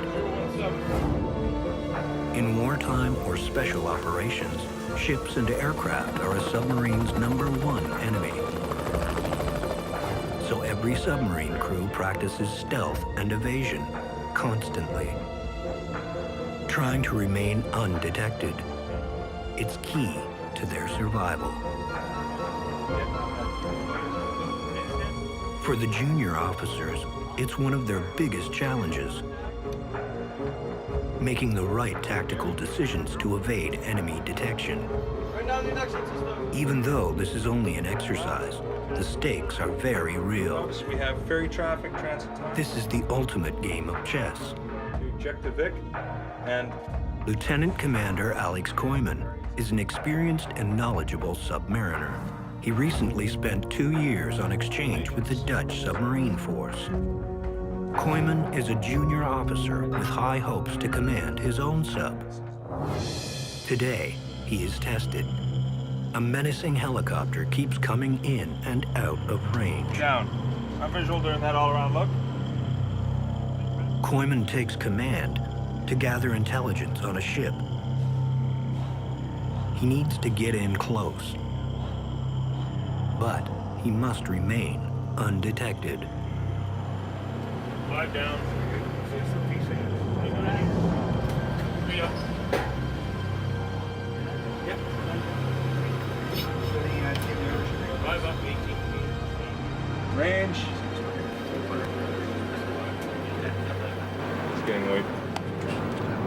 We can do team is Hey, team. gonna catch him. Master sir. We don't even have a good grip on him now. Just secure this event. Let's walk back. Let's look at the lessons learned from this, and let's get ready for the next opportunity. Roger.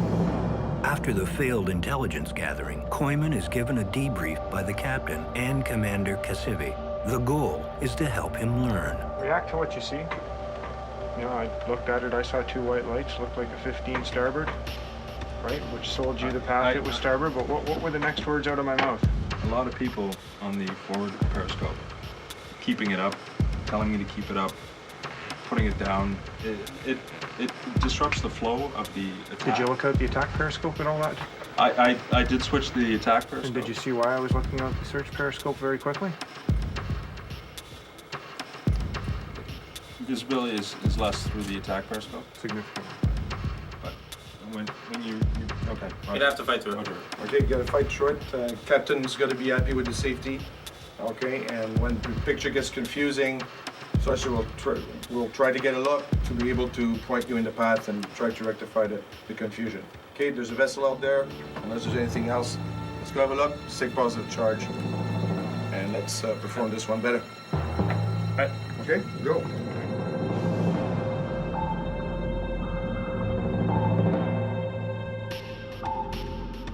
We know less about the ocean than we do about space.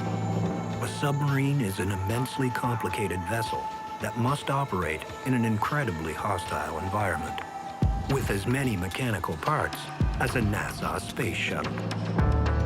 Keeping the thousands of parts working properly is the job of the engineering officer. Lieutenant Tony March has the responsibility of keeping everything working. It's a big job. He understands how the corner brook functions.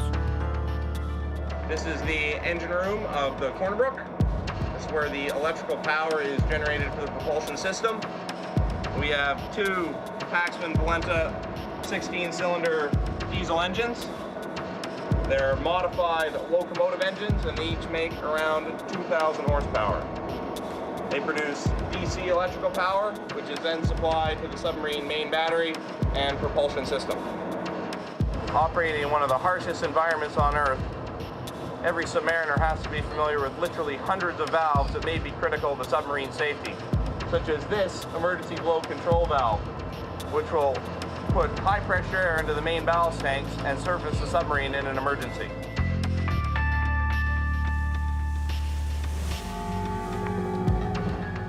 The lifeblood of any diesel-electric submarine, the main battery supplies all the electrical power on board. It consists of 2 batteries, each with 240 cells that are not unlike a lead-acid battery in your car. However, each one of these weighs over 500 kilograms.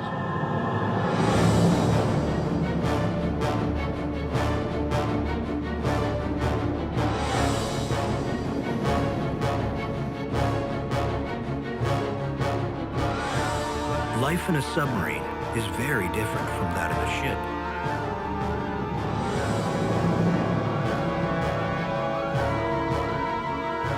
It's all about space, how little you have, how much you have to share. Submarines are definitely not for the claustrophobic.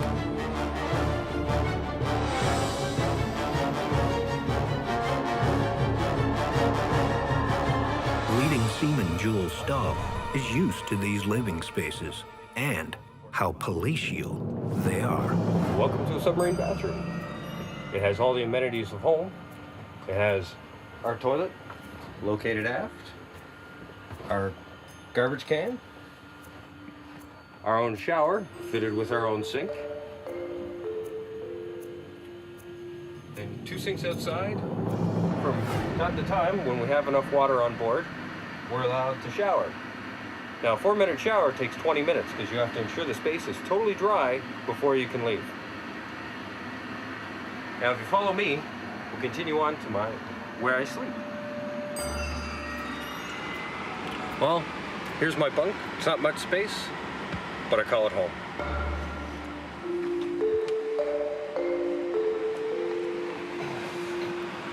As you can see, I've got about an inch in front of my face. But luckily, when I close my eyes, I don't see much. Bunks are tucked anywhere they fit on a sub, even behind torpedo firing zones. Stand by to fire, 2-2, attract 7-1. Coming up next, Now to take the pictures early and start the egress out. submarines at war. Leaving track 02, stern of us. Fire! Fire!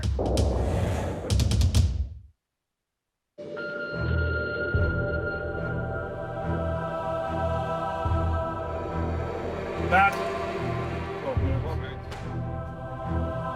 Now to take the pictures early and start the egress out. Leaving track 02, stern of us. BINT. This is the acronym for Basic Intelligence Gathering Mission. Gathering intelligence is a key function of submarines. Learning about ships, aircraft, military installations, even lighthouses. Commander Kasivi knows how important submarines are for intelligence gathering and why they're such valuable strategic weapons. It's about surveillance. We have a large territory of waters of interest in Canada. International waters are EEZ, goes out there where a lot of activities are taking place, some legal and some illegal. It's about deterrence. It's a platform, it's a tool that brings your enemy to think twice about how they're going to employ their force and what risks they're willing to take.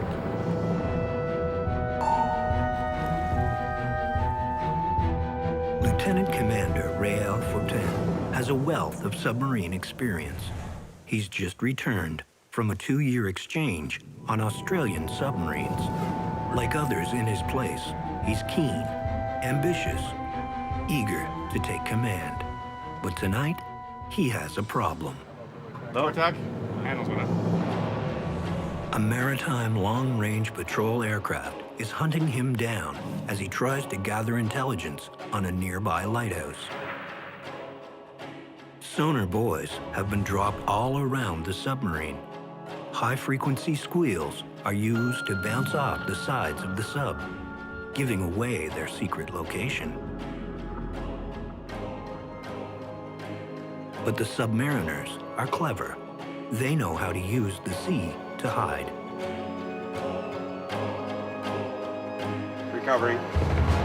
That's it. Command state Alpha, sea state 2, standard 8. It's up to Fortin to prove he can tactically evade the aircraft that hunts them. Then we have one contact further and head revolutions 4-5.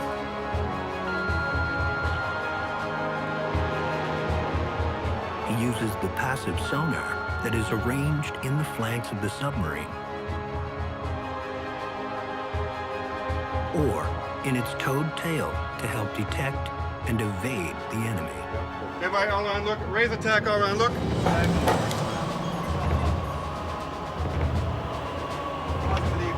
Down. You're good. Somebody turned the heat up in here. Raise attack. 2 pictures of Burma Shoalin. Should be. Should be. Take. Take. Okay, disengage. Down. All right, team, we managed to get the 2 takes. In addition, we got one more take as the Utsura lighthouse was opening up. Success. They have evaded sonobuoys dropped by the aircraft and simultaneously gathered covert photographs of installations.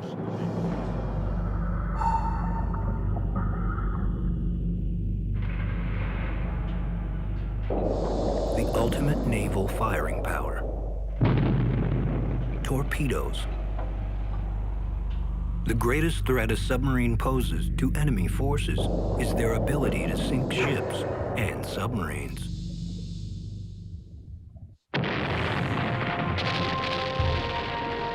During World War II, England experienced food shortages, largely because German subs were destroying Allied shipping vessels.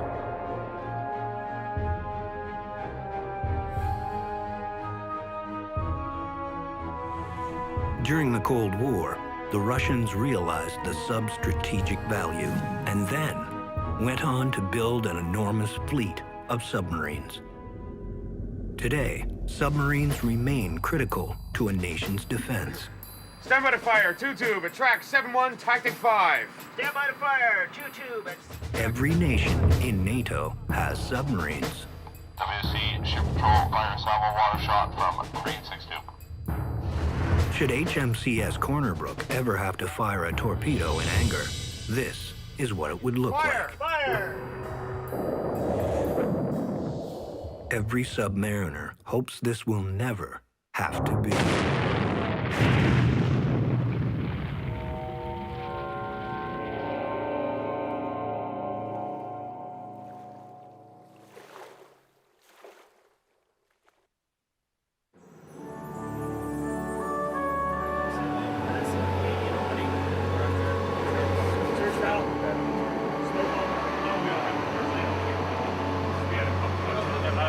Submariners are tough.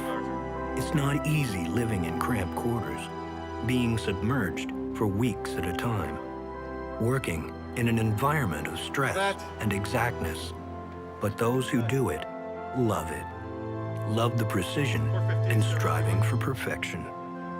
The reason I joined submarines in the first place is because it's always been, I consider, the elite of the Navy, in the same way that to what the Marines is to the American soldier equivalent, we are to the Navy. It's always been where, you know, the best of the best go as far as that goes. So it's always been something more of a challenge and something better to strive for. Stealth submarines and the people who serve in them are special. This is no ordinary military job. You have to have a passion. There's no black or white. You either love it or you try something else. So the people that are here and sail tend to have a great passion for what they do. I guess if there's something that symbolises who we are and what we do, the dolphins, which is the emblem that we wear, we all have it on our uniforms, is probably one thing that stands out. We're very proud to wear our dolphins, and any country you go to where there are dolphin wearers, that's a common bond that we all share. Diesel-electric submarines, the silent hunter-killers of the ocean.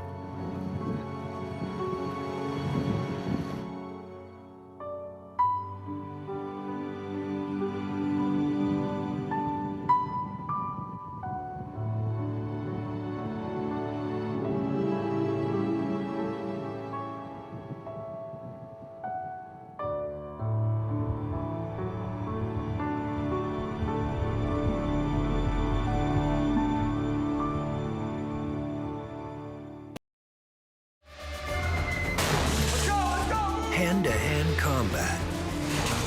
It's every soldier's greatest fear, fighting face-to-face, using only your hands and wits to survive.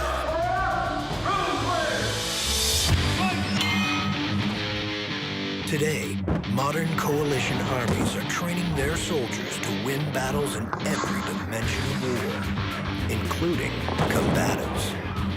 The training for close combat is intense, merciless, and unforgiving. It has to be.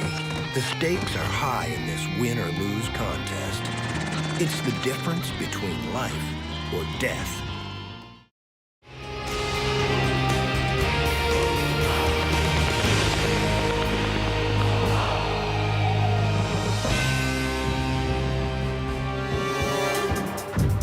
Since the dawn of war, close combat fighting has been the bread and butter of conflict. Even in World War I, trench warfare called upon soldiers' abilities to fight hand-to-hand combat to overcome an enemy. Despite massive changes in technology, World War II still witnessed the continued use of close combat. In places like Sicily, Belgium, and France, American, British, and Canadian soldiers slugged it out in urban settings. Hand-to-hand combat was the norm in house-to-house battles. The fighting was often intense and brutal. As technology and weaponry improved in lethality and range, the perceived need for close combat fighting diminished. Throughout the Cold War years, training for this type of combat had virtually disappeared. The exception was only within Special Forces units. By the time of the first Gulf War in 1991, close combat training was almost a thing of the past. However, peacekeeping missions in urban settings like Bosnia and Somalia made many coalition forces rediscover they needed this type of infantry training. Based on feedback from the field, the U.S. Army decided to do something about their combatives training. Fort Benning, Georgia, one of the largest and most progressive training bases in the U.S. Army. It's here the military established the U.S. Army Combative School, the first of its kind within coalition armies. The man behind the school is Matt Larson, Director of Combatives for the U.S. Army. Matt is a former U.S. Ranger who took a keen interest in hand-to-hand combat. He realized that the U.S. Army was lacking in this important skill set and wanted to do something about it. Matt also helped rewrite the U.S. Army Field Manual on hand-to-hand combat, the core lesson plan for teaching instructors and students alike. Well, I'm the creator of the Modern Army Combatives program, and I'm currently the director of the program for the United States Army. Combatives is one of the fundamental building blocks of the soldier. And not only that, in this war, we're finding that it's pretty routine to have actual hand-to-hand combat. And so it's much more important than people would have thought before the war. We're not going to win this war or the next war because we're great hand-to-hand fighters. We are going to win, though, because of what it takes to be a great hand-to-hand fighter. If you imagine, what does it mean to be a warrior? Well, the defining characteristic of a warrior is the willingness to close with the enemy. And there's only one way to instill that, and that's to get in there with somebody.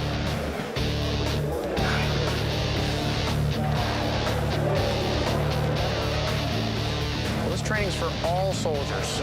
They learn the fundamentals of it in basic training, and then at various points along their career in the various courses, they have to learn what it takes to lead units in this training at that point. For example, before you can be a sergeant, you have to go to the Warrior Leaders course, and in that course they learn how to train their soldiers and the fundamental skills. At the same time, a captain will learn what he needs to know to have a successful program in the company that he's going to command. With over 1 million soldiers in the U.S. Army, the problem was how to effectively train everyone. The combative school was established to teach the teachers. With 4 instructor certification courses, the intent is to provide units throughout the U.S. Army with a qualified cadre of instructors. The problem is, how do you keep soldiers motivated to keep fit and trained? If you imagine a civilian martial arts instructor, their expertise is to take self-motivated people and give them a skill. Well, that's a far different thing from training 1.2 million people in the United States Army, Guard, and Reserves. What's really critical is the system behind it. We have to figure out what to teach them, when to teach it to them, and how to provide enough instructors to get that to an organization that literally spans the globe. Well, what we do here at the combative school is we train the trainers. So we send instructors out around the Army. We have 4 different courses that they go to in turn. levels 1 through 4 for platoon, company, battalion, and brigade level master trainers, and then they go out and train everyone else around the Army. Most hand-to-hand combat programs are kind of ad hoc. A commander who has 8 or 10 weeks will say to his martial arts expert, hey, you need to come up with a program. And so that guy with his 27 years of experience, he says, what can I teach that's simple, easy to learn, effective? So they learn that in 8 or 10 or 15 hours. It doesn't really matter how much. And then they go out to the force and they never train again. Because what they didn't learn were the training methodologies and approaches that are going to make them continue to grow and learn. So what we really try to do is lay a foundation of training. And this is just really, the combatives program is a method to teach realistic training. And once they have that, then they can go out and continue training the rest of their careers, the rest of their lives. And that's where the real skill development happens. One of the key things we've done in the combatives program is realize that you have to motivate people to train. And the way we do that is by having competitions. So if you can be the best in your squad or your platoon or in the whole Army, there's a reason to excel. So right now, soldiers around the Army, they compete to be the best in their unit, and then the best of units around the Army, the division and post champions, all come to Fort Benning once a year to compete to be the Army champions. And that's what's going on this week.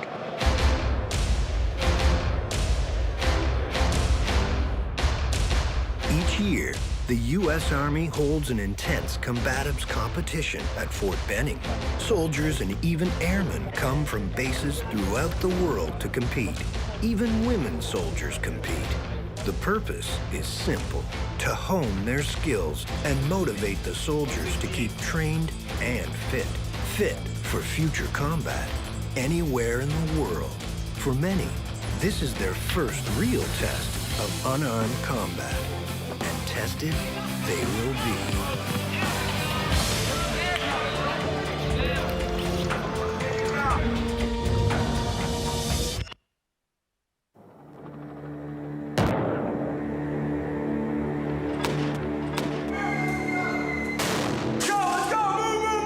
Urban warfare. It's the ultimate close engagement warfare. From behind any corner, any room, any closet, an enemy armed with a knife can unexpectedly charge out. In literally milliseconds, you're fighting for your life. No matter how big or small you are, you have to overcome your enemy, disabling or even killing them. You have only your wits and training to survive. Combat in Iraq and Afghanistan has emphasized the need for soldiers to be trained to the highest levels of proficiency. At the Combative School in Fort Benning, Georgia, they train soldiers to be the best they can be, giving them the tools to survive dangerous combat encounters. You have to imagine the same soldiers that stormed across the desert in the first part of this war, they switched to stability operations right away. A soldier has to be able to operate across that spectrum. You never know when it's going to happen. You think you're there helping somebody, maybe you're escorting somebody, go into a room, you have no idea what's going to go on. And so a soldier has to be ready right then to fight. And the sort of fights they end up in, they're life and death sometimes. The guy's trying to kill you and you're trying to kill him. No rules whatsoever. That's what soldiers have to be prepared for. One of the things that happens in long periods of peace is we sort of lose track of what you really have to train for in the battlefield. You can imagine when we kicked off this war, we were starting to train more in urban warfare, but the skill level of most of the armies wasn't really there. After all, in the Vietnam War, there wasn't a whole lot of urban combat. So whenever those realities come back and hit you, it modifies the training program. Now, fortunately, with the combatives program, we were a bit ahead of the curve. When this war came on, we already had laid a foundation of realistic training. So now what we do is I do interviews with soldiers who get in hand-to-hand fights on the battlefield, and we roll those lessons learned right back into the training. So that what the soldiers are learning to do here and what they're learning to teach is actually what's going on the battlefield today. Learning how to fight within the rules of engagement, learning how to fight with the various sort of enemies and various sort of situations that our soldiers find themselves in. If you think about what it means to be a warrior, the defining characteristic of what it means to be a warrior is the willingness to close with the enemy. Now that's going through the door into a house that may be full of people who want to kill you, and it's also stepping into that ring. This is our tool to prepare them for that sort of eventuality. Can you Imagine something more terrifying or more intimate than being in hand-to-hand combat with somebody who wants to kill you. They may have a knife, you may be fighting over a gun. That's what we have to prepare our soldiers for. So how do you do that? Well, there's really only one way. You have to make the training that hard, that rigorous. There's got to be that element of fear, and they have to be able to overcome it. And the way to do that is to have them fighting. And that's what you see at this tournament. They're stepping into the ring, they're fighting, they're overcoming someone else physically and mentally. First thing you have to be is confident, but your confidence comes from competence. You can't win here if you don't know what you're doing. You have to step into the ring knowing that you are going to win. That's what it takes to be a champion, and that's the same thing that it takes to overcome the difficulties of the battlefield. All right, next man. At the preliminary weigh-ins, nearly 300 soldiers have come from U.S. Army units around the world. Based on their weight, they're grouped into different classes of competition, just like in professional fighting. Combatives Director Matt Larson explained more about this competition and its goals. Once you place rules on something and start to have competition, the natural inclination is to train to win those competitions rather than to train for fighting. For example, boxers don't train to defend the double leg takedown because you're not allowed to do that in boxing. And they're not training to fight, they're training to win boxing competitions. The way we do our competitions is there's a graduated set of rules. At the beginning, it's purely grappling. That's where we have the most exposure, the hundreds of matches. And then as it goes up, more and more techniques are allowed. At the intermediate rules, there's limited striking. And at the advanced rules, it's essentially like civilian mixed martial arts. Of course, we're a little bit more protective of our soldiers because sometimes they have to deploy right away. Last year's competition, the team from the 101st Airborne fought on Sunday and deployed to Iraq on Monday. So we have to be a little bit more protective. But essentially, by graduating like that, nobody can train to fight within a limited set of rules. They have to train for the entire fight. You have to imagine when you're competing, it's an entirely different thing from an actual fight. It seems violent, but they're actually friendly. You all right? Yeah, fine. Okay. The only way we can really train hard is to be grown-ups about it. If I'm punching you in the face and you're punching me, we can't be angry about it. We have to know it's in the spirit of helping each other and train like grown-ups. The first day of competition is all about the basics. Scoring points by using the fundamental techniques of combatives. Techniques such as takedowns, sweeps, knee mounts, passing the guard, and gaining the dominant position. All are fundamental to close combat. After a long day and literally hundreds of fights, the number of competitors has been dramatically reduced. Just like in real combat, only the most skilled have survived to fight in the final competition.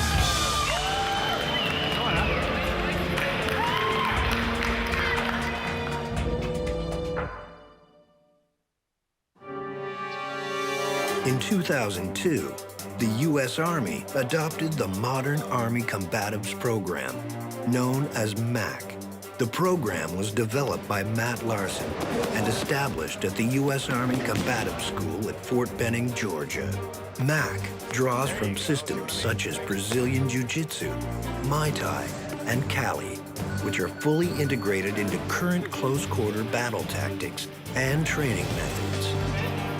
The system has proven to be so effective, the U.S. Air Force adopted MAC as its hand-to-hand combat system in early 2008. The prevalence and style of combatives training often changes based on perceived need. Even in prolonged periods of peace, special forces and commando units tend to place higher emphasis on close combat than regular military personnel, as will paramilitary units such as police SWAT teams. However, this trend is changing. Now, thanks to hard-learned experience, most coalition armies have some form of hand-to-hand combat training. The most important skill these soldiers use is grappling. Grappling is the one skill that will most probably help a soldier survive a fight in real combat.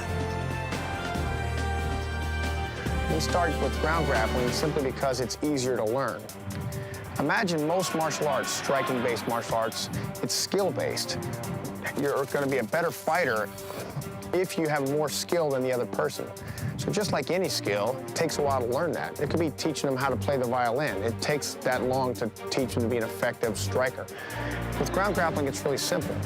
You fight for a dominant position, you tackle the person just like you did in high school football, and next thing you know, you're a better fighter.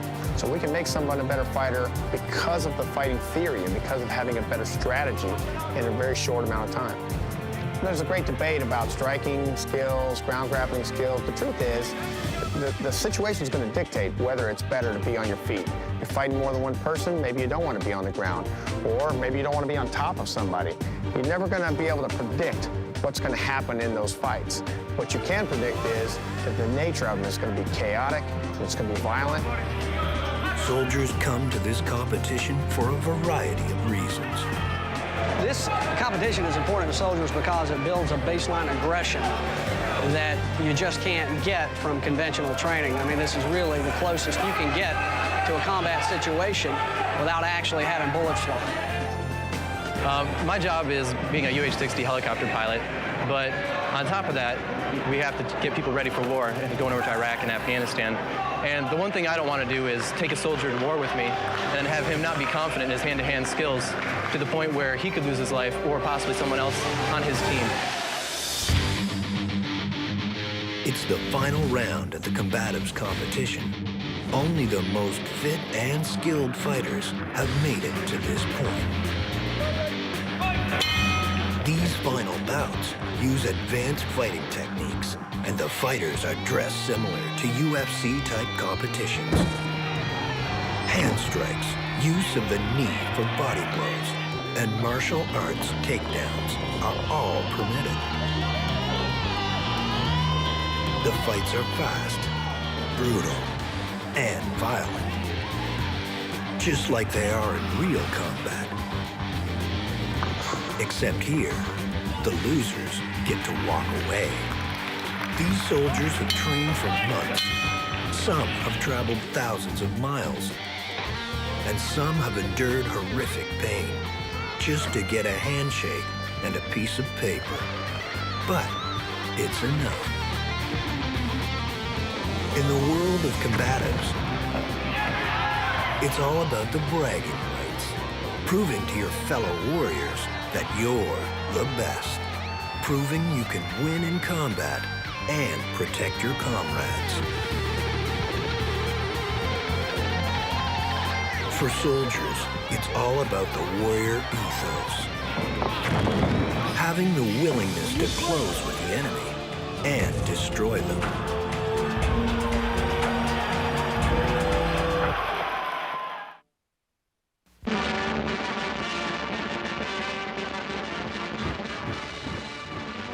Physical fitness and hardness of an army is one of the biggest battle-winning factors in war.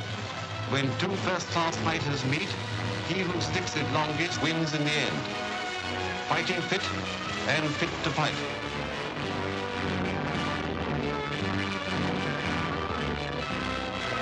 Close combat is the most ancient form of fighting known to man. Military organizations have always taught some sort of unarmed combat for conditioning and as a supplement to armed combat.